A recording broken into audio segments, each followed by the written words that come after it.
यह चैनल विद्यार्थियों के लिए है। इसे सब्सक्राइब करके बेल आइकन दबा लीजिए और हिंदी व्याकरण में जो भी आपका छोटा मोटा किसी टॉपिक से संबंधित संशय है तो कमेंट करके आप पूछ सकते हैं। जितना मुझे आता है, जितना मैं समझ पाया हूँ, आपको संतुष्ट करने का प्रयास करूँगा। तो आप इसे सब्सक्राइब करके बेल आइकन दबा लीजिए। अभिव्यक्ति कौशल भाषा कौशल पर निर्भर है, अतः भाषा कौशल में सुधार की आवश्यकता है। इसके लिए व्याकरण का अध्ययन तथा वाक्य शुद्धि व शब्द शुद्धि का अध्ययन जरूरी है।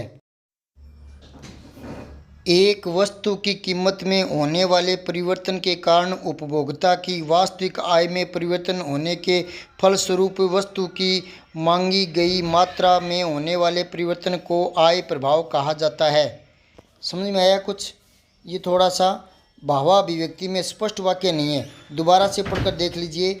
एक वस्तु की कीमत में होने वाले परिवर्तन के कारण उपभोक्ता की वास्तविक आय में परिवर्तन, ये कुछ अभिव्यक्ति में बाधक पहुंचा रहा है वाक्य।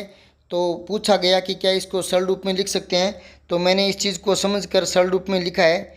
जब किसी वस्तु के मूल्य में परिवर्तन होता है या किसी व्यक्ति की आय में परिवर्तन होता है तब वस्तु की मांग भी प्रभावित होती है। इसी को आय प्रभाव कहते हैं। और भी सिंपल शब्दों में लिखना चाहूँ तो वस्तु की मांग व्यक्ति की आय पर तथा वस्तु की कीमत पर निर्भर करती है। इसी को आय प्रभाव कहते हैं।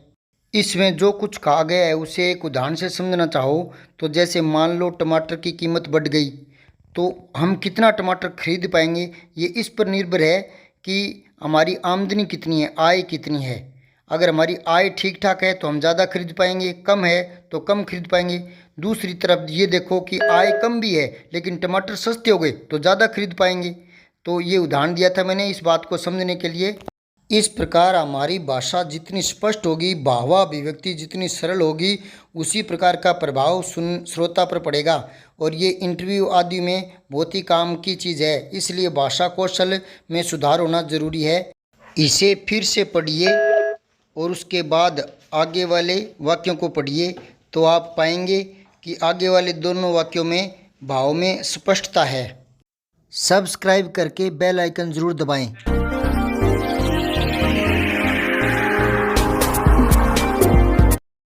जय हिंद, विजय हिंदी।